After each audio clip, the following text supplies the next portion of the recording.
ਅਗਲੀ ਖਬਰ medicine Wisconsin ਤੋਂ ਆ ਰਹੀ ਹੈ, ਜਿੱਥੇ ਕੱਲ ਆਪਾਂ ਤੁਹਾਡੇ ਨਾਲ ਖਬਰ ਸਾਂਝੀ ਕੀਤੀ ਸੀ ਵੀ ਇੱਕ ਉੱਥੇ ਦੇ ਹੀ ਸਕੂਲ ਦੀ 15 ਸਾਲਾਂ ਦੀ ਬੱਚੀ ਨੇ ਆਪਣੇ ਹੀ ਸਾਥੀਆਂ ਦੇ ਉੱਤੇ ਗੋਲੀਆਂ ਚਲਾ ਦਿੱਤੀਆਂ, ਜਿਹਦੇ ਨਾਲ ਇੱਕ ਸਟੂਡੈਂਟ ਦੀ ਤੇ ਇੱਕ ਟੀਚਰ ਦੀ ਜਿਹੜੀ ਮੌਤ ਹੋ ਗਈ।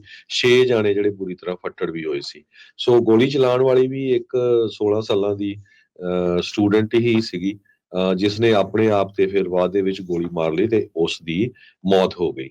ਅਬੰਡੈਂਟ ਲਾਈਫ ਕ੍ਰਿਸਚੀਅਨ ਸਕੂਲ ਜੋ ਵਿਸਕੌਨਸਨ ਦੀ ਕੈਪੀਟਲ ਮੈਡੀਸਨ ਦੇ ਵਿੱਚ ਹੈਗਾ ਆ, K through 12 ਸਕੂਲ ਆ, ਉੱਥੇ ਇਹ ਸਾਰੀ ਜਿਹੜੀ ਘਟਨਾ ਵਾਪਰੀ ਸੀਗੀ। ਪੁਲਿਸ ਚੀਫ ਸ਼ੌਨ ਵਾਰਨਸ ਨੇ ਆਇਡੈਂਟੀਫਾਈ ਕੀਤਾ ਆ ਵੀ ਜਿਹੜੀ ਸ਼ੂਟਰ ਆ, ਨੈਟਲੀ ਰੁਪਨੋਵ, ਉਸ ਨੂੰ ਜਿਹੜਾ ਨਿਕਨੇਮ ਆ ਉਹਦਾ ਸਮੰਥਾ ਕਰਕੇ ਜਾਣਿਆ ਜਾਂਦਾ ਸੀ, ਉਸ ਨੇ ਜਿਹੜੀਆਂ ਗੋਲੀਆਂ ਚਲਾਈਆਂ ਸੀਗੀਆਂ। ਸੋ ਪੁਲਿਸ ਮੌਕੇ ਤੇ ਬਹੁਤ ਜਲਦੀ ਪਹੁੰਚ ਗਈ, ਜਿਹਦੇ ਨਾਲ ਹੋਰ ਜਿਹੜਾ ਨੁਕਸਾਨ ਹੋਣੋਂ ਜਿਹੜਾ ਬਚ ਗਿਆ। 250 ਦੇ ਕਰੀਬ ਜਿਹੜੇ ਪਰਿਵਾਰ ਹੈਗੇ ਆ ਇਸ ਏਰੀਏ ਦੇ ਵਿੱਚ, ਉਹਨਾਂ ਦੇ ਬੱਚੇ ਇਸ ਸਕੂਲ ਦੇ ਵਿੱਚ ਪੜ੍ਹਦੇ ਹੈਗੇ ਆ। ਜੀ ਬਿਲਕੁਲ ਹਰਜੋਤ ਸਿੰਘ ਜੀ, ਜਿਹੜੀਆਂ ਹੋਰ ਜਾਣਕਾਰੀਆਂ ਇਸ ਕੁੜੀ ਦੇ ਬਾਬਤ ਜਿਹੜੀਆਂ ਪਤਾ ਲੱਗ ਰਹੀਆਂ, ਪਹਿਲਾਂ ਇਸ ਨੂੰ 17 ਸਾਲ ਦੀ ਦੱਸਿਆ ਜਾ ਰਿਹਾ ਸੀ, ਪਰ ਇਸ ਦਾ ਇੱਕ ਮੈਨੀਫੈਸਟੋ ਵੀ ਸਾਹਮਣੇ ਆਇਆ ਆ। 6 ਪੇਜਾਂ ਦਾ ਇਸਨੇ ਮੈਨੀਫੈਸਟੋ ਲਿਖਿਆ, ਵਾਰ ਅਗੇਂਸਟ ਹਿਊਮੈਨਿਟੀ।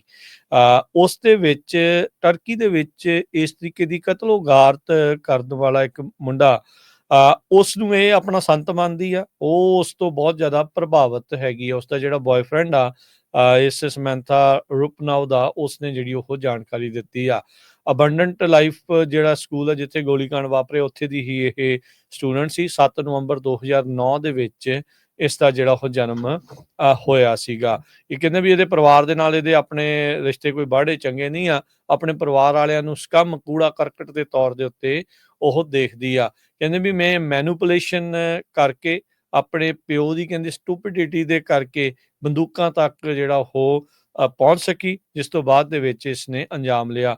ਇੱਕ ਟਾਈਮ ਦੇ ਉੱਤੇ ਕਹਿੰਦੇ ਇਹ ਸੁਸਾਈਡ ਵੀ ਕਰਨਾ ਚਾਹੁੰਦੀ ਸੀ, ਤੇ ਫਿਰ ਇਹਦੇ ਮੈਨੀਫੈਸਟੋ 'ਚ ਲਿਖਿਆ ਆ ਸੁਸਾਈਡ ਦੇ ਨਾਲ ਕਹਿੰਦੇ ਵੀ ਇੱਕ ਬੋਰਿੰਗ ਡੈਥ ਹੋਣੀ ਸੀ, ਸੋ ਇਸ ਲਈ ਮੈਂ ਪਹਿਲਾਂ ਬੰਦਿਆਂ ਨੂੰ ਮਾਰ ਕੇ ਫਿਰ ਜਿਹੜਾ ਉਹ ਮਰਨਾ ਆ। ਇਹ ਵੀ ਚਰਚਾ ਚੱਲ ਪਈ ਸੀ ਹਰਜੋਤ ਸਿੰਘ ਜੀ ਵੀ ਇਹ ਟਰਾਂਸਜੈਂਡਰ ਵਾਲਾ ਜਿਹੜਾ ਮਸਲਾ ਆ, ਪਰ ਇਸ ਦੇ ਵਿੱਚ ਕੋਈ ਵੀ ਟਰਾਂਸਜੈਂਡਰ ਵਾਲੀ ਗੱਲ ਨਹੀਂ ਆ। ਇਹ ਬੋਰਨ ਵੀ ਫੀਮੇਲ ਸੀਗੀ ਤੇ ਫੀਮੇਲ ਹੀ ਸੀਗੀ, ਕੁੜੀ ਹੋਈ ਸੀਗੀ ਜਿਸ ਟਾਈਮ ਦੇ ਉੱਤੇ ਇਸਨੇ ਇਸ ਕਾਂਡ ਨੂੰ ਜਿਹੜਾ ਉਹ ਅੰਜਾਮ ਜਿਹੜਾ ਉਹ ਦਿੱਤਾ ਆ।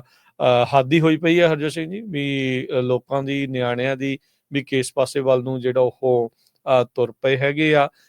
15-15 ਸਾਲਾਂ ਦੇ ਜਿਹੜੇ ਨਿਆਣੇ ਆ ਉਹ ਮੈਨੀਫੈਸਟੋ ਇਸ ਤਰੀਕੇ ਦੇ ਨਾਲ ਬਣਾ ਕੇ ਇੱਦਾਂ ਦੇ ਕੰਮ ਕਰ ਰਹੇ ਆ। ਇੱਕ ਆਪਾਂ 14-15 ਸਾਲਾਂ ਦੇ ਉਹਨਾਂ ਮੁੰਡਿਆਂ ਦੇ ਅਜੇ ਵਿਯੋਗ ਦੇ ਵਿੱਚ ਆ, ਉਸ ਸ਼ੋਕ ਦੇ ਵਿੱਚ ਆ, ਜੋ ਬੀਤੇ ਦਿਨੀ ਆਪਣੇ ਇੱਥੇ ਫਰੈਜ਼ਨੋ ਦੇ ਵਿੱਚ ਐਕਸੀਡੈਂਟ 'ਚ ਮਾਰੇ ਗਏ ਸੀਗੇ, ਤੇ ਇੱਕ ਪਾਸੇ ਇਹ 15 ਸਾਲਾਂ ਦੀ ਜਿਹੜੀ ਉਹ ਕੁੜੀ ਹੈਗੀ ਆ। ਸੋ ਇਹ ਕੀ ਕੁਛ ਜਿਹੜਾ ਉਹ ਦੁਨੀਆ ਭਰ ਦੇ ਵਿੱਚ ਚੱਲ ਰਿਹਾ ਆ, ਕਹਿ ਨਹੀਂ ਜਿਹੜਾ ਉਹ ਤੁਸੀਂ ਸਕਦੇ। ਇਸਨੇ ਆਪਣੇ ਆਪ ਨੂੰ ਗੋਲੀकांड ਨੂੰ ਅੰਜਾਮ ਦੇਣ ਤੋਂ ਬਾਅਦ ਚ ਆਪਣੇ ਆਪ ਨੂੰ ਵੀ ਜਿਹੜਾ ਉੱਤੇ ਮਾਰ ਮੁਕਾਇਆ ਸੀਗਾ। ਸੋ ਇਹਦੇ ਜਿਹੜੀ ਇਸ ਟਾਈਮ ਹਰਜੋਤ ਸਿੰਘ ਜੀ ਜੋ ਇਹੀ ਆ ਵੀ ਟੀਚਰ ਨੂੰ ਤੇ ਇੱਕ ਫੈਲੋ ਸਟੂਡੈਂਟ ਨੂੰ ਇਸਤੇ ਮਾਰ ਦਿੱਤਾ, ਤੇ 6 ਜਾਣੇ ਅਜੇ ਹੋਰ ਇਸ ਦੇ ਵਿੱਚ ਜ਼ਖਮੀ ਆ, ਤੇ ਇਵੈਂਚੁਅਲੀ ਇਸਨੇ ਆਪਣੇ ਆਪ ਨੂੰ ਹੀ ਗੋਲੀ ਮਾਰ ਕੇ ਆਤਮ ਹੱਤਿਆ ਵੀ ਕਰ ਲਈ ਸੀਗੀ। ਵਾਸ਼ਿੰਗਟਨ ਪੋਸਟ ਦੇ ਟਰੈਕਰ ਦੇ ਮੁਤਾਬਕ ਕਹਿੰਦੇ ਪਈ ਜਦੋਂ ਲਾਸਟ ਟਾਈਮ 1999 ਦੇ ਵਿੱਚ ਕੋਲੰਬਾਈਨ ਹਾਈ ਸਕੂਲ ਦੇ ਵਿੱਚ ਮੈਸਕਰ ਹੋਇਆ ਸੀ, ਜਦੋਂ ਉੱਥੇ ਮਾਸ ਸ਼ੂਟਿੰਗ ਹੋਈ ਸੀ ਜਿਹਦੇ ਨਾਲ 20 ਬੱਚਿਆਂ ਦੀ ਮੌਤ ਹੋਈ ਸੀ, ਉਸ ਤੋਂ ਲੈ ਕੇ ਹੁਣ ਤੱਕ 400 ਸਕੂਲ ਸ਼ੂਟਿੰਗ ਯੂਐਸਏ 'ਚ ਹੋ ਚੁੱਕੀਆਂ ਹੈ।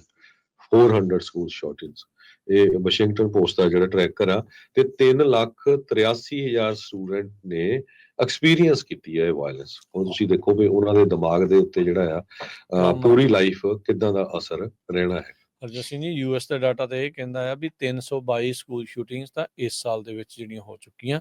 ਅਖੀਰਲੇ ਕੁਛ ਦਿਨ ਜਿਹੜੇ ਬਚੇ ਆ, ਉਮੀਦ ਕਰਦੇ ਆ, ਪ੍ਰਮਾਤਮਾ ਅੱਗੇ ਅਰਦਾਸ ਕਰਦੇ ਆ ਵੀ ਭਾਈ ਇਦਾਂ ਦਾ ਹੋਰ ਕੋਈ ਕਾਂਡ ਜਿਹੜੇ ਉਹ ਨਾ ਹੀ ਵਾਪਰਨ। ਇੱਕ ਛੋਟੀ